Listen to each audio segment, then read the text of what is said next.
तो स्टूडेंट्स कैसे हैं आप लोग। हम आशा करते हैं कि आप सभी स्वस्थ होंगे, पढ़ाई लिखाई कर रहे होंगे। माई सेल्फ अरुण पटेल और हम आपको पढ़ाते हैं फिजिक्स। क्या पढ़ाते हैं बेटा? फिजिक्स। हम लोग की चल रही थी क्लास 12 फिजिक्स चल रही थी, लेक्चर 1 हो गया था। लेक्चर 1 में हम लोगों ने आवेश की बेसिक कहानी के बारे में पढ़ लिया था। लेक्चर 2 भी हो चुका था जिसमें हम लोगों ने आवेश के गुण धर्मों को भी पढ़ लिया था। आज हम लोगों को पढ़ना है विद्युत आवेश एवं क्षेत्र। अरे ये तो बेटा चैप्टर का ही नाम है। आज हम लोगों को पढ़ना है कूलाम का नियम। क्या पढ़ना है? कूलाम का नियम और उसका सदिश रूप पढ़ना है। क्या पढ़ना है?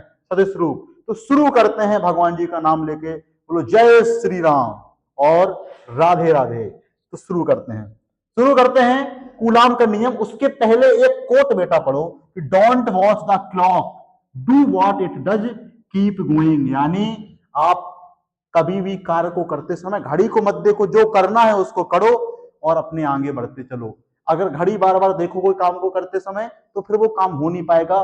पूरी फोकस, लगन और तल्लीनता के साथ तो वैसे भी नहीं हो पाएगा। तो शुरू करते हैं कहानी को।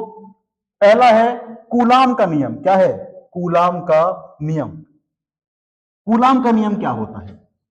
दो आवेशों के बीच में लगने वाले बल के बारे में बताया हमको कूलाम अंकल ने। कूलाम अंकल ने कहा बेटा कि अगर एक चार्ज है Q1 और दूसरा चार्ज है Q2। हम लोग को इतना तो पता है बेटा कि धनात्मक धनात्मक आवेश एक दूसरे को प्रतिकर्षित करता है, ऋणात्मक ऋणात्मक भी एक दूसरे को प्रतिकर्षित करता है, धनात्मक ऋणात्मक एक दूसरे को आकर्षित करता है। लेकिन कितने बल से? जो एग्जैक्ट कैलकुलेशन है वो करके दिया कूलाम अंकल ने। क्या दिया? एग्जैक्ट कैलकुलेशन कि बेटा अगर दो ये देखो,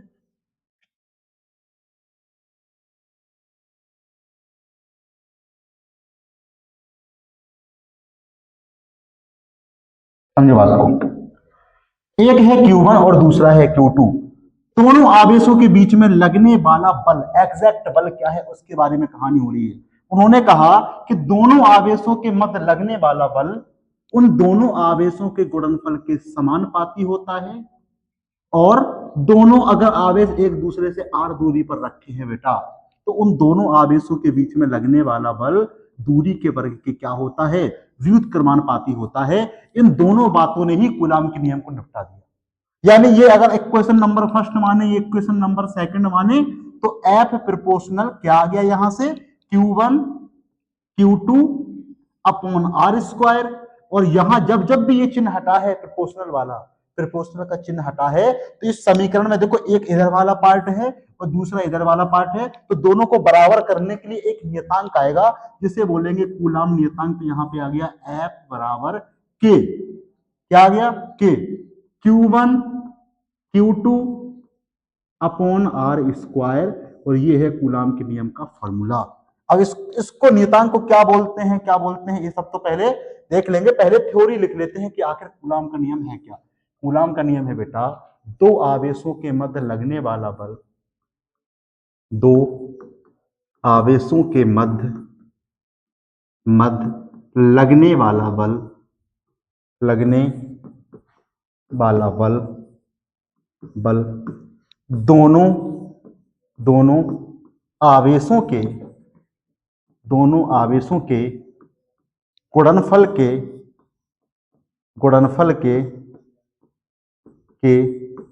समानुपाती तथा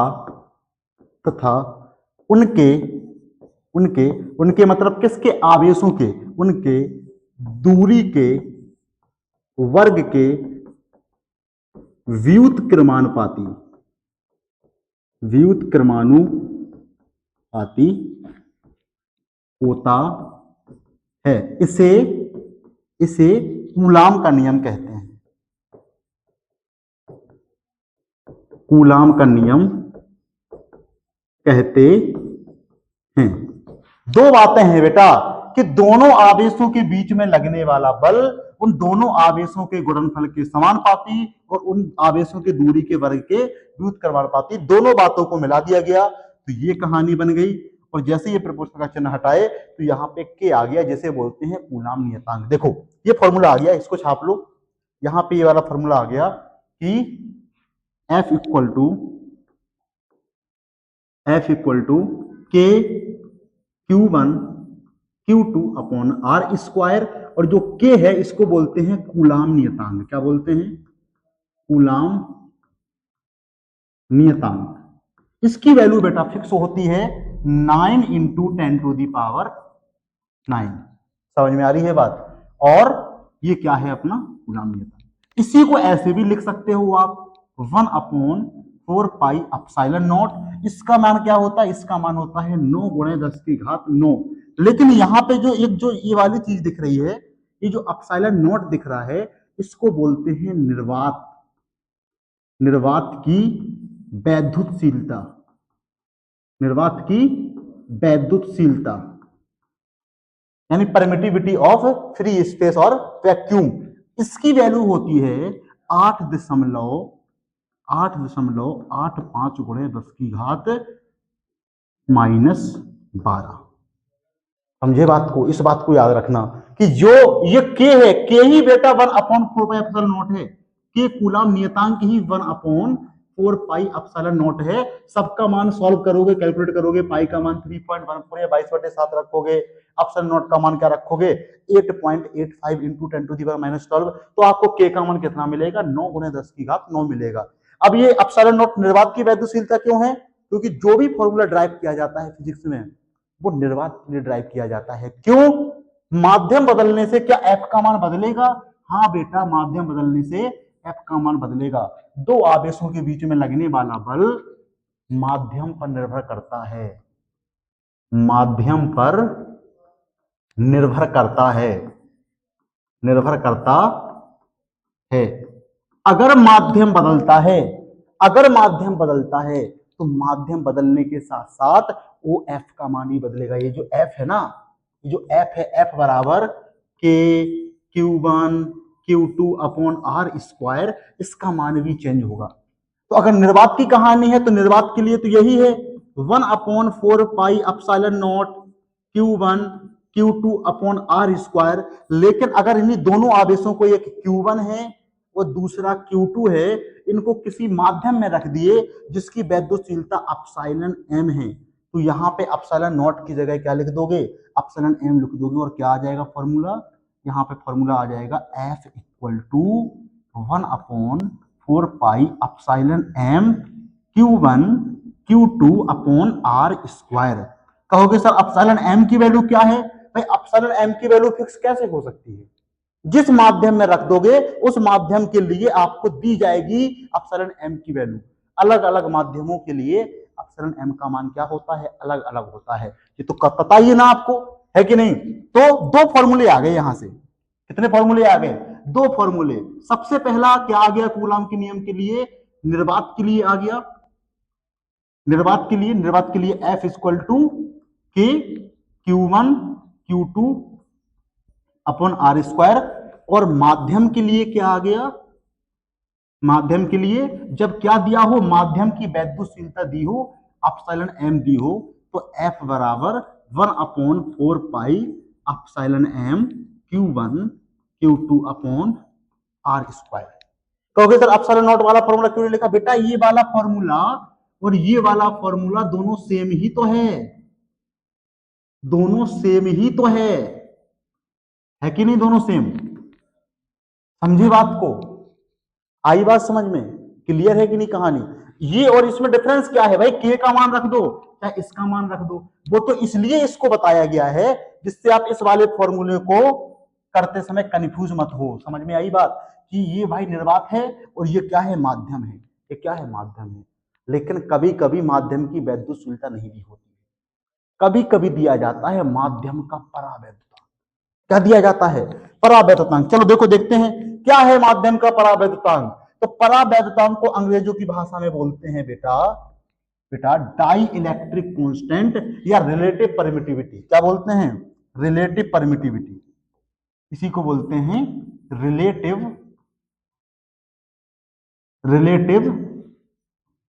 परमिटिविटी। परमिटिविटी, क्योंकि परमिटिविटी किसको बोलते हैं? सिर्फ परमिटिविटी बोलते हैं वैद्युतशीलता को। क्या बोलते हैं? वैद्युतशीलता को। ठीक है। तो रिलेटिव परमिटिविटी यानी परावैद्युतांक को हम लोग बोलते हैं सापेक्षिक सापेक्षिक वैद्युतशीलता, ये भी बोल सकते हैं। या अच्छा है कि परावैद्युतांक बोलो, या तो डाई इलेक्ट्रिक कांस्टेंट बोलो, या तो रिलेटिव परमिटिविटी बोलो। ठीक है। इसको कहीं कहीं पे एप्सिलॉन आर से भी प्रेजेंट किया जाता है, क्योंकि एप्सिलॉन नॉट से किसको किया जाता है, एप्सिलॉन से किया जाता है वैद्युतशीलता को, तो आर लगा दिए तो रिलेटिव। लेकिन यहाँ पे हम लोग यूज करेंगे केपी। एनसीईआरटी में बेटा के दिया गया है, बार बार के लिखने से अच्छा है कि केपी लिख लो, के यानी परमिटिविटी, क्योंकि के क्या है, इसके पहले देखो के हम लोगों ने किसको माना है, कि ऑलरेडी हम लोगों ने इसको माना है, कूलाम नियतांक को माना है। किसको माना है, कूलाम नियतांक को। इसलिए यहाँ पे जो मान रहे हैं वो क्या मान रहे हैं, केपी मान रहे हैं। क्या मान रहे हैं, केपी। देखना बेसिक परिभाषा है बेटा, बेसिक परिभाषा ये है कि केपी बराबर होता है एप्सिलॉन एम बटे एप्सिलॉन नॉट। कहोगे सर ये क्या कहानी है, ये कहानी है बेटा सिंपल सी कहानी, माध्यम की वैद्युतशीलता और निर्वात की वैद्युतशीलता के अनुपात को कहते हैं परावैद्युतांक। क्या कहते हैं, परावैद्युतांक। देखना देखना सिंपल सी परिभाषा है, एप्सिलॉन एम क्या है, माध्यम की वैद्युतशीलता। क्या है, माध्यम की वैद्युतशीलता, माध्यम की वैद्युतशीलता, माध्यम की वैद्युतशीलता। और एप्सिलॉन नॉट क्या है, निर्वात की वैद्युतशीलता। क्या है, निर्वात की वैद्युतशीलता, निर्वात की वैद्युतशीलता शीलता। तो क्या हो जाएगी परिभाषा, माध्यम की वैद्युतशीलता, माध्यम की वैद्युतशीलता, वैद्युतशीलता शीलता तथा तथा निर्वात की वैद्युतशीलता, निर्वात की वैद्युतशीलता, वैद्युतशीलता के अनुपात को, के अनुपात को के अनुपात को क्या कहते हैं, कहते हैं परावैद्युतांक। क्या कहते हैं, परावैद्युतांक कहते हैं, कहते हैं। समझ में आ गई बात। अब कहोगे सर इसका मात्रक और विमा क्या होती है, इसका मात्रक और विमा क्या होती है, तो याद रखना इसका जो मात्रक है, जो मात्रक है या विमा है, कुछ नहीं होती, ये मात्रकहीन विमाहीन राशि है, मात्रकहीन और विमाहीन। कहोगे सर ऐसा क्यों हो रहा है, बेटा देखो माध्यम की वैद्युतशीलता है तो वैद्युतशीलता, तो उसका कुछ एक मात्रक होगा या उसकी विमा होगी, और निर्वात की वैद्युतशीलता है तो वैद्युतशीलता, समान समान मात्रक होंगे, कटेंगे तो क्या हो जाएगा, रेशियो है, ये अनुपात है, वैद्युतशीलताओं का अनुपात है। अगर हम कहें लंबाइयों का अनुपात, तो उसके लंबाई का मात्रक लंबाई का मात्रक कट जाएगा, कुछ नहीं आएगा। इसलिए केपी का ना तो कोई मात्रक होता है ना ही कोई विमा होती है। अब हम लोगों को ये पता है कि थोड़ी सी डिटेलिंग में चलने से अच्छा है इसके बाद पढ़ेंगे हम लोग कूलाम के नियम का सदस्य रूप, जस्ट इसके बाद। लेकिन थोड़ा सा और डिटेलिंग में चलते हैं, मात्रक विमाओं की कहानी को देख लेते हैं। दो अलग अलग कांस्टेंट आ चुके हैं, एक आ चुका है वैद्युतशीलता, दूसरा आ चुका है क्या, कूलाम नियतांक। तो दोनों की मात्रक एवं विमाओं को खेलते हैं। वैसे आप लोगों ने 11th पढ़ी है, आपको पता है। यहां पे देखो तीन फॉर्मूले आ गए, तीन फॉर्मूले कैसे आ गए ये देखो, यहां पे केपी आ गया, क्या आ गया, केपी। तो पहला फॉर्मूला क्या आ गया, पहला फॉर्मूला आ गया निर्वात के लिए। देखो यहां पे लिख रही थी कहानी, यहां पे देखो कहानी, यहां पे ये कहानी चल रही थी। जब जब निर्वात की बात हो रही हो तो सिर्फ कुछ नहीं आएगा, सिर्फ आएगा 1/4πε/Q1 Q2/R²। जब किसकी बात हो रही हो, माध्यम में वैद्युतशीलता दी गई हो, तो आ जाएगा 1/4πε/M Q1 Q2/R²। लेकिन जब माध्यम का परावैद्युतांक दिया हो, जब माध्यम का परावैद्युतांक, तीसरा फॉर्मूला, क्या क्वेश्चन की रिक्वायरमेंट है उसके हिसाब से क्वेश्चन को सॉल्व करना है। परावैद्युतांक केपी का मान दिया हो, और जब केपी का मान दिया हो तो देखो हम लोगों को पता है केपी बराबर epsilon M upon epsilon naught. तो एप्सिलॉन एम बराबर क्या होता है, केपी गुणे एप्सिलॉन नॉट। रख दो इस फॉर्मूले में, इस फॉर्मूले एप्सिलॉन एम की जगह पर रख दो, तो एफ बराबर क्या है, 1/4 पाई, अब KP into epsilon not, KP into epsilon naught Q1 Q2/R²। अब आपको पता है कि भाई जो ये केपी है, देखो 1/4 पाई एप्सिलॉन नॉट को क्या बोल सकते हैं, के बोल सकते हैं। एफ बराबर आ गया के बटे के पी Q1 Q2 बटे आर स्क्वायर। तो क्वेश्चन क्या है, न्यूमेरिकल क्या है, उसके हिसाब से तीन फॉर्मूले हैं। जब कुछ बात ना हो, किसी माध्यम की बात ना हो, किसी माध्यमशीलता की बात ना हो, किसी परावैद्युतांक की बात ना हो, सीधा के Q1 Q2 बटे आर स्क्वायर। माध्यम की वैद्युशीलता दी गई हो 1/4 पाई Q1 Q2 बटे आर स्क्वायर। लेकिन जब परावैद्युतांक दिया हो तो के बटे के पी, के का मान कितना है 9 गुणा 10 की घात 9, के पी का मान दिया जाएगा 2 3 4 ऐसा कुछ दिया जाएगा। ठीक है, के बटे के पी Q1 Q2 बटे आर स्क्वायर। तीन फॉर्मूले आ गए हैं तीन रिक्वायरमेंट के हिसाब से। अब चलते हैं हम लोग मात्रक एवं विमाओं पे। किस पे चलते हैं?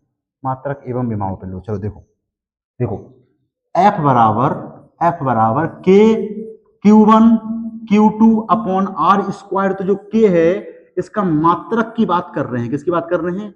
मात्रक की। तो के बराबर क्या आ जाएगा बेटा? जो आर स्क्वायर है मल्टीप्लाई में चला जाएगा एफ के, तो एफ इंटू आर स्क्वायर और बटे हो जाएगा Q1 Q2। एफ क्या है? बल है, और बल का मात्रक क्या होता है? न्यूटन होता है। क्या होता है? तो न्यूटन। आर क्या है? दूरी है, तो मीटर स्क्वायर, क्योंकि आर स्क्वायर है। और Q1 Q2 आवेश है, आवेश का मात्रक कूलाम होता है, तो कूलाम गुणे कूलाम, कूलाम स्क्वायर। ये आ गया newton metre square upon coulomb square. विमा देख लेते हैं इसकी। विमा क्या होगी? विमा क्या होगी? बल की विमा होती है MLT-2 और एम स्क्वायर यानी metre square R square. R दूरी है, दूरी का क्या हो जाएगा L2, और Q1 80 और 80 तो A2T2 क्या आ जाएगा M। L कितना है? L1 L2 L3। ठीक है, और T-2 और T+2 जब ऊपर जाएगा तो माइनस, तो T-4 हो जाएगा। क्यों? क्योंकि ऑलरेडी माइनस टी क्या है? ऊपर है। A2 क्या जाएगा? ऊपर जाएगा तो हो जाएगा A-2। ये कहानी हो जाएगी। ठीक है, अपसाइलन नॉट भी है इसमें। F equal to 1/4 pi epsilon naught, 4 पाई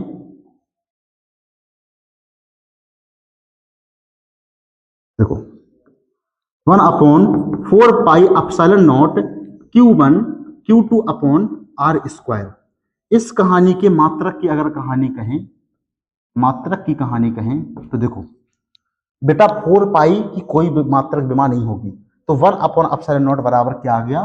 मात्रक की दृष्टि से 1/एप्सिलॉन नॉट बराबर आ गया, जो आर स्क्वायर है वो मल्टीप्लाई में चला जाएगा, तो एफ गुणे आर स्क्वायर वो बटे क्या हो जाएगा? Q1 Q2। क्या हो जाएगा? Q1 Q2। तो ये 1/एप्सिलॉन नॉट लिखा है। एप्सिलॉन नॉट के लिए क्या हो जाएगी कहानी? एप्सिलॉन नॉट के लिए कहानी हो जाएगी, पलट जाएगी कहानी, Q1 Q2 बटे एफ इंटू आर स्क्वायर। समझ में आई कि नहीं आई यार? समझ में आई? अरे 1/एप्सिलॉन नॉट को पलट दिया तो यही पलट जाएगा, क्रॉस मल्टीप्लाई कर लो तब एप्सिलॉन नॉट बराबर लिखो, यही तो आएगी कहानी। क्या आ गया? मात्रक। मात्रक आ गया, मात्रक आ गया Q1 इंटू Q2 यानी कूलाम स्क्वायर बटे एफ क्या है? बल न्यूटन इंटू आर क्या है? Metre square. कूलाम स्क्वायर बटे न्यूटन मीटर स्क्वायर। तो विमा क्या हो जाएगी बेटा? विमा, विमा देखो यहीं से क्लियर हो गया। यहां पे एप्सिलॉन नॉट बराबर Q1 Q2 बटे एफ इंटू आर स्क्वायर। यहां पे क्या था? एफ इंटू आर स्क्वायर बटे Q1 Q2। जस्ट पलटी हुई कहानी है कि नहीं? जस्ट रिवर्स कहानी है कि नहीं? तो इन सब चीजों में जहां प्लस है वहां माइनस, जहां माइनस है वहां प्लस। तो विमा क्या आ गई? यहाँ M+1 है, यहाँ आएगा M-1। L3 है तो L-3। T क्या है? -4 है तो T+4, और A-2 है तो A2। जस्ट उल्टी कहानी होगी किसकी? के जस्ट उल्टी कहानी होगी। ठीक है, इसको छाप लो। अब चलते हैं आगे और देखते हैं बेटा अपना टॉपिक कूलाम के नियम का सदिश रूप। क्या देखते हैं? कूलाम के नियम का सदिश रूप। देखो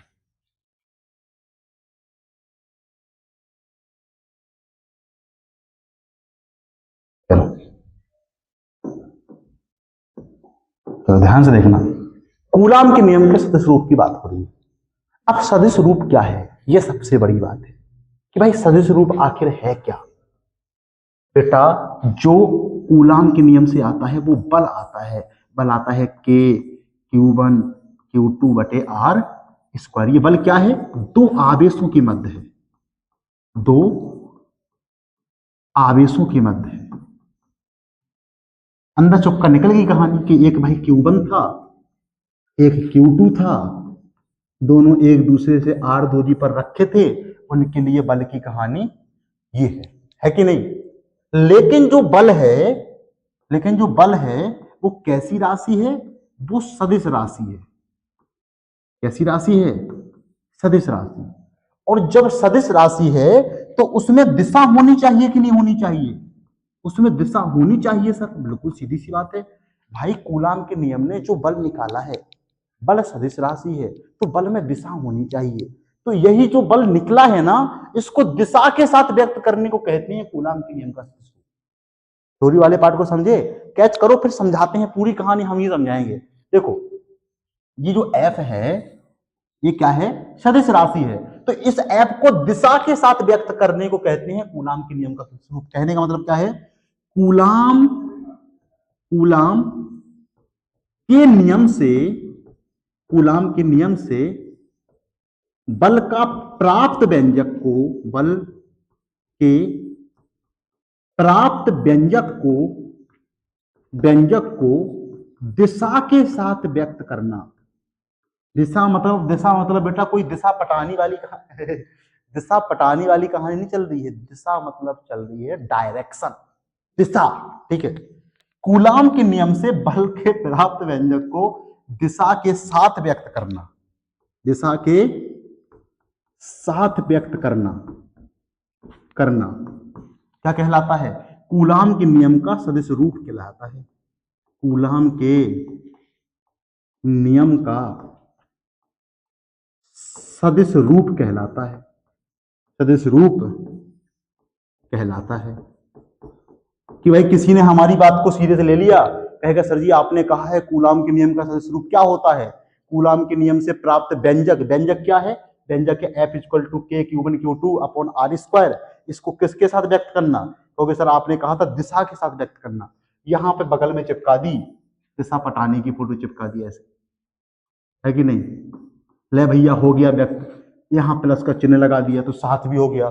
कूलाम के नियम का व्यंजक दिशा के साथ व्यक्त करने को क्या कहते हैं, कूलाम के नियम का सदिश रूप कहते हैं। खत्म हो गया, मैट्री खत्म हो गया। दिशा मतलब डायरेक्शन, दिशा। चलो अब समझते हैं, पूरी कहानी को समझते हैं। थ्योरी वाला पार्ट तो आसान था, और जो समझने वाला पार्ट होगा वो भी आसान होगा, लेकिन अब थोड़ा सा दिमाग को खोल करके समझना तो समझ में आ जाएगी कहानी। देखो क्या है, दो आवेश हैं यहां पे। कितने आवेश हैं, दो आवेश। एक आवेश है बेटा Q1 और दूसरा आवेश है Q2। समझना बात को, समझना। हमने कहा दो आवेश हैं, हमें यह भी पता है कि धनात्मक आवेश प्रतिकर्षित करते हैं, ऋणात्मक प्रतिकर्षित करते हैं, धनात्मक आकर्षित करते हैं। यानी सजातीय आवेश हैं, अगर समान प्रजाति के आवेश हैं तो प्रतिकर्षित करेंगे, और विपरीत प्रकृति के आवेश हैं तो आकर्षित करेंगे। अब जब बल की बात होगी ना, तो आवेश के किसी एक आवेश पर बल निकालते हैं। यानी जब भी बल की बात होगी, किसी आवेश पर बल निकालेंगे। क्योंकि सर अगर दो आवेश है ना, इसमें Q1 और Q2 आवेश हैं, तो हम ऐसे बात करेंगे कि Q1 पर, किस पर, Q1 पर, किस पर, Q1 पर, किसके द्वारा, Q2 के द्वारा, या Q2 पर Q1 के द्वारा। यहां तो दो ही हैं, अरे 10 आवेश भी हो सकते हैं। 10 आवेश में किसी आवेश पर बाकी आवेशों के द्वारा बल की बात करते हैं। बल हमेशा किसी आवेश पर लगता है। तो ध्यान से समझना, अगर हम कह दें कि ये धनात्मक आवेश है और ये भी धनात्मक आवेश है, और हम बात करें कि इस Q1 पर Q2 बल लगाएगा, परिमाण तो निकाल लेंगे के Q1 Q2 बटे R स्क्वायर से, निकालेंगे, लेकिन बल की दिशा क्या होगी, समझना बेटा। Q1 पर Q2 बल लगाएगा, तो भाई Q1 क्या है, धनात्मक है कि नहीं, धनात्मक है, और Q2 भी क्या है, धनात्मक है। धनात्मक को प्रतिकर्षित करेगा, तो ये Q2 क्या करेगा, इस Q1 को धक्का देगा, तो इधर ही देगा धक्का। देखो ये डायरेक्शन होगी बल की, ये डायरेक्शन होगी बल की। अगर सेम कहानी समझना, एक धनात्मक होता दूसरा ऋणात्मक होता, हम कहते इस ऋणात्मक वाले पर, इस पर, इसके द्वारा, तो ऋणात्मक वाले के ऊपर प्लस क्या करता, प्लस प्लस धनात्मक है, धनात्मक ऋणात्मक को आकर्षित करता है। ये धनात्मक वाला इसको खींच रहा होता है इधर की तरफ, खींच रहा होता कि नहीं, सिर्फ दिशा को फील करो फिर समझ में आएगी कहानी। अगर हम ऐसे उल्टी कहानी कर देते बेटा कि प्लस वाले के ऊपर माइनस वाला बल लगाएगा, यानी हम इस पर बल की बात कर रहे हैं, इसके द्वारा, तो ये नेगेटिव है, ये धनात्मक है, इस पर ये नेगेटिव क्या करता है, इसको खींच रहा होता, यानी इस दिशा में बल लगा रहा होता। ठीक है, ठीक है, ठीक है। अब समझो, अगर हमें इतना पता है, अगर हमें इतना पता है कि दोनों आवेशों का परिमाण क्या है, यानी दोनों की प्रकृति क्या है, धनात्मक है कि ऋणात्मक है कि ऋणात्मक है कि धनात्मक है, और हमें यह पता है कि किस आवेश पर बल लगाना है, तो क्लियर हो जाएगी कहानी। और आवेश की प्रकृति क्या है, धनात्मक है कि ऋणात्मक है, धनात्मक है कि ऋणात्मक है, ये क्वेश्चन में गिवन होगी, ये क्वेश्चन में क्या होगी, गिवन होगी। आपको सिर्फ इतना बताना है कि किस आवेश पर बल लग रहा है, किसके द्वारा, आप दिशा अपने आप बता लो। जैसे हमने कहा एक Q1 है और दूसरा Q2 है, फिर से वही कहानी, फिर से फील करना बेटा। देखो हमें पता है कि एक Q1 आवेश है, दूसरा Q2 आवेश है। हमने कहा Q2 नेगेटिव है और Q1 क्या है, पॉजिटिव है। हमने आपको ये बोल दिया कि Q2 पर Q1 के द्वारा बल की दिशा क्या होगी, भाई Q2 पर Q1 बल लगाएगा, और Q1 बल लगाएगा तो ये धनात्मक है, ये ऋणात्मक है, ये इसको खींचेगा, अपनी तरफ खींचेगा, ये बल की दिशा हो जाएगी। हो जाएगी कि नहीं हो जाएगी, आपको समझ में आ रही है कहानी। आपको सिर्फ इतना बताना है कि किस आवेश पर किस आवेश के द्वारा बल लग रहा है, आपने कूलाम के नियम को समझ लिया।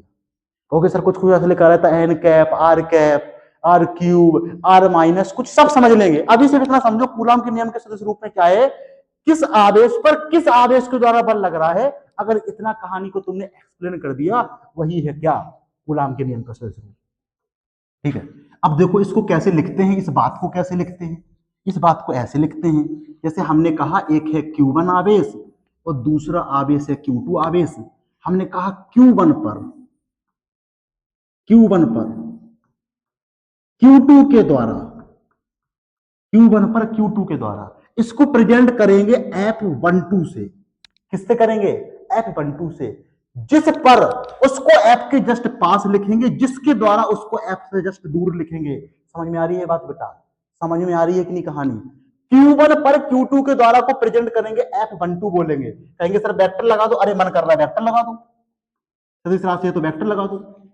Q2 पर Q1 के द्वारा F21, Q2 पर Q1 के द्वारा जिस पर उसको F के जस्ट पास और जिसके द्वारा उसको जस्ट F से दूर, इसको लिखेंगे F21। इसको, इसका मतलब क्या है, Q2 पर Q1 के द्वारा बल, इसको कहते हैं F21। समझ गए बात को। अरे हम कहते हैं Q1 Q2 नहीं है, ए बी है, ये है QA और ये है QB। हम कहते हैं QB पर QA के द्वारा बल, ए के द्वारा बल। इस बात को कैसे लिखते हैं, अरे QB पर जिस पर उसको F के जस्ट पास, जिसके द्वारा उसको जस्ट F से दूर, यानी FBA लिखते हैं। इसको क्या लिखते हैं, FBA। QB पर QA के द्वारा बल। समझना, अब आगे चलना, इसी सेम, चलो इधर लिख देते हैं, इसी सेम कहानी को ऐसे लिखना है F। हम लोग किसकी कहानी को लिख रहे हैं, हम लोग लिख रहे हैं Q1 पर Q2। चलो इधर लिखते हैं, इधर लिखते हैं, इधर लिखते हैं Q1 पर Q2 के द्वारा, यानी F12 के बारे में लिख रहे हैं। F12 बराबर लिखेंगे आप बेटा 1/4 pi epsilon naught Q1 Q2 upon, अब देखो यहां पे लिख दिए आर स्क्वायर और यहां मल्टीप्लाई में लिख दिए आर और 1/2 कैप। क्या लिख दिए, R12 कैप। यहां से 1/2 क्या दिखा रहा है, Q1 पर Q2 के द्वारा बल। कहीं कहीं पे ऐसे लिख देते हैं सेम कहानी को, 1/4 pi epsilon naught Q1 Q2 upon, इसको ऐसे नहीं लिखना है तो ऐसे लिख देते हैं R12 स्क्वायर। बस 1/2 की कहानी है कि 1 पहले है कि 2 पहले है, 2 पहले है कि 1 पहले है। चाहे F में लिखो, चाहे इस R में इधर लिख दो। आप कहोगे सर यहाँ स्क्वायर है, यहाँ मल्टीप्लाई में, ये कैप है बेटा। कैप मतलब इकाई सदिश, इसने सिर्फ दिशा को बताया है, इसका परिमाण 1 है, मल्टीप्लाई 1 का होगा तो कोई चेंजेस नहीं आएगा। लेकिन सबसे बड़ी कहानी ये है कि कुछ लोग इसको कंफ्यूज करने के लिए टॉपिक को अलग करते हैं। वो कंफ्यूजन वाली क्या है कहानी, उसको भी समझ लेते हैं। कितना समझ में आ गया। अगर हम कहें Q2 पर हम कहें Q2 पर Q1 के द्वारा बल, Q1 के द्वारा बल, यानी F21 की बात चल रही है। F21 बराबर लिखेंगे 1/4 pi epsilon naught Q1 Q2 upon, या तो इसी R में कर दो, R में ही कर दो 21 स्क्वायर, या इसमें नहीं लिखना है, इकाई सदिश कैप वाली कहानी में लिखना है, तो 1/4 pi epsilon naught Q1 Q2 upon R square और मल्टीप्लाई में लिख दिए R21 कैप। ठीक है, समझ में आ गई बात। सर वो क्यूब वाली कहानी क्या है जो अपॉन में क्यूब आता है, यहाँ कुछ माइनस लगा रहता है, ऐसा भी तो कुछ होता है सदिश रूप, समझते हैं उस कहानी को, समझते हैं। ठीक है, वो कहानी बहुत जरूरी है समझना। क्यों? क्योंकि तुम्हारे दिमाग में वही कहानी ऐसे लगता है कि अरे वो कहानी बता दी गई तो बहुत आपने क्या हो गए, तोप हो गए। सोचो, आप लोग जानते हैं बेटा, आप लोग जानते हैं सदिश रूप, क्या जानते हैं? सदिश रूप, त्रिभुज सदिशों के योग का त्रिभुज नियम, सदिशों के योग का त्रिभुज नियम, समझना बात को, समझना। हमने कहा ये है ए वेक्टर, हमने कहा ये है ए वेक्टर, ये है बी वेक्टर। आप क्या किए, ए से चले बी पे गए, बी से आप सी पे गए, ये है ए वेक्टर, ए है बी वेक्टर। आप ऐसे ऐसे चले, आप यहां थे, आप यहां पहुंच गए, यानी ये जो ए सी वेक्टर है वो क्या हो जाएगा, ये हो जाएगा ए वेक्टर प्लस बी वेक्टर। इतना समझ गए कहानी? अब देखना, अब देखना कहानी को, कुछ ऐसे दिखाएंगे वो कुछ आपको कंफ्यूज करने के लिए, कंफ्यूज करने के लिए क्या कह दो कि और थोड़ा सा स्टैंडर्ड तरीके से बताने के लिए, वो कुछ इस तरह आपको बताएंगे कि एक बेटा यहां पे है Q1, यहां पे है Q2, आप बात कर रहे हो Q1 पर Q2 के द्वारा, यानी आप बात कर रहे हो F12 की बात कर रहे हो, किसकी बात कर रहे हो? F12 की बात कर रहे हो, यानी Q1 पर Q2 के द्वारा, तो इसकी बात कर रहे हो आप। ठीक है, ध्यान से समझना, ये है मूल बिंदु, एक ऐसा कुछ है, ये ऐसा कुछ है। ठीक है, अब ऐसे बन गई कहानी, ये क्या बन गई, ऐसे बन गई कहानी, ऐसे। इसको Q1 से मूल बिंदु से इसको बोल दिए R1, R1 वेक्टर, इसको बोल दिए R2 वेक्टर। Q1 पर Q2 के द्वारा, तो Q1 पर Q2 के द्वारा, तो ये डायरेक्शन होगी ऐसे, ऐसी होगी कहानी। ठीक है, समझना, ये हो गया R2 वेक्टर। इसकी कहानी क्या होगी, इसकी कहानी समझो, ये क्या है, Q1 पर Q2 के द्वारा, ये है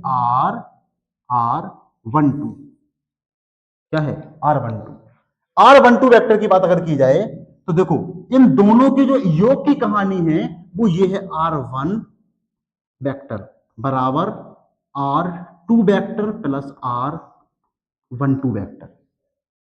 त्रिभुज के नियम का सदिश रूप, त्रिभुज के नियम का सदिश रूप है बेटा कि R2 वेक्टर है, ये क्या है, R1 वेक्टर है, दोनों की दिशा ये है, और अगर R12 की बात हो रही है तो 1 पर Q2 के द्वारा, तो ये दिशा हो जाएगी ए वाली, ये दिशा है। तो आप ऐसे ऐसे चले तो ये दोनों के योग को दिखाएगा, इसको R1 वेक्टर बराबर क्या हो जाएगा, R2 प्लस R12, तो R12 वेक्टर बराबर हो जाएगा R1 vector minus R2 vector. समझना, ये है R12, ये है R12। ठीक है, अब हम चलते हैं Q1 Q2 पे, तो F बराबर क्या लिखा जाएगा, Q1 पर Q2 के द्वारा बल की बात हो रही है, Q1 पर Q2 के द्वारा बल की, के द्वारा बल की, तो 1/4 pi epsilon naught Q1 Q2 और बटे, समझना बात को, उन्होंने मल्टीप्लाई में दिशा को दिखाने के लिए इस कहानी का मल्टीप्लाई कर दिया R1 vector minus R2 vector, यानी उन्होंने बेटा R12 कर दिया। ये चीज R12, ये जो R है, दोनों आवेशों के बीच में जो दूरी है R, ये जो R है उसको R12 कैप ना लिखने की जगह पे वेक्टर ही लिख दिया, R12 वेक्टर ही लिख दिया, इस तरह से R1 माइनस R2 वेक्टर में। ठीक है, यानी ये R लिख गया बेटा, तो जब मल्टीप्लाई में एक R लिख गया तो यहां पे उन्होंने R³ कर दिया। ये सिर्फ परिमाण को दिखा रहा है, Q1 Q2 के बीच की दूरी R को दिखा रहा है, इसमें दिशा नहीं है, लेकिन यहां पे परिमाण के साथ लिखा गया है, तो एक R से एक R कैंसिल हो जाएगा, तो R स्क्वायर हो जाएगा कि नहीं हो जाएगा?